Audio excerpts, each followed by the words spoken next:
நான் சொல்றது எல்லாருமே எல்லாத்தையும் கத்துக்கிட்டு வந்துடுறது இல்லை. விஜய் சினிமாவுக்கு எல்லாத்தையும் கத்துக்கிட்டா வந்தாரு. அனுபவம் தான். நீங்க சினிமாவில் எவ்வளவு சின்சியரா இருந்தீங்க. விஜயே தன்னை யோசிச்சு பார்த்து 2 ஆள் நிப்பாடிக்கும். நான் ஒரு சினிமா நடிகனாக என்னுடைய பங்காற்றியது என்ன, நான் என்னவாக இருந்தேன், அரசியல் தலைவராக இந்த 2 ஆண்டு காலமாக நான் என்னவாக இருந்தேன் விஜய் யோசிச்சு பார்த்துக்கிட்டேன் சார். நான் இந்த பிள்ளையெல்லாம் விட்டுருங்க, இவங்க எல்லாம் பாவம். விஜய் வந்து சினிமாவில் எனக்கு விஜயை தெரியும். சினிமாவில் அவர் அவ்வளவு சின்சியர். சரியா, அவர் நவரசம் காட்டிக்க நடிப்பண்டிப்பாரா தெரியாது. சரியா, காட்ட தெரியாது, அவருக்கு நடிக்க தெரியாது. ஆனால் அதனுடைய சினிமாவை வேலையை எடுத்துக்கிட்டதுனால நேரம் தவறாமையும் வர்ற கொடுத்த தேதியை வந்து ஹானர் பண்ணுறதும் மிகச்சரியாக பண்ணுவார். அவர் ஒருத்தர் குறை சொல்ல மாட்டாங்க. வர்றத 7 மணி படப்பிடிப்பு அப்படின்னா 6:55 வந்து நிற்பார் அவர்.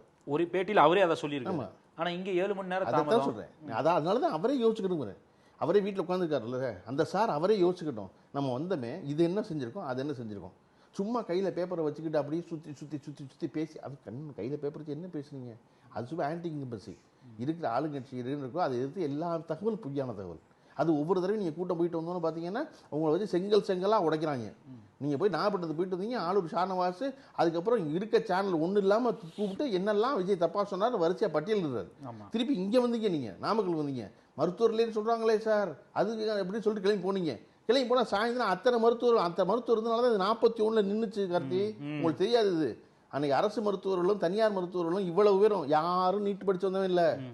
அன்னைக்கு வைத்தியம் பார்த்தா யாருமே நீட்டில் வந்தவன் இல்லை. நார்மலாக மார்க் எடுத்து +2 மார்க் வச்சு டாக்டருக்கு படிச்சு வந்த ஆட்கள். சரியா, 100க்கு மேல டாக்டர் வந்து 2 மணி நேரத்துல காவல்துறை பண்ண வேலை இருக்குல்ல. காவல்துறை வந்து இன்னைக்கு தமிழ்நாட்டில் இருக்கிற காவல்துறையில சேர்ற கடைநிலையில சேர்ற அவ்வளவு பேருக்கு சிபிஆர்னா என்னன்னு தெரியும், செயற்கை சுவாசம்னா என்னன்னு தெரியும், நெஞ்ச குத்தி இதயத்தை எங்க வைக்க தெரியும். அது ஒரு போலீஸ் கான்ஸ்டபிள் பெண்ணோ ஆணோ யாராக இருந்தாலும் அன்னைக்கு அவ்வளவு காவல்துறை ஆட்கள் அவ்வளவு பேரும் வச்சு சிபிஆர் வேலையை பார்த்ததுனால தான் இத்தனை பேர் பொழைச்சாங்க.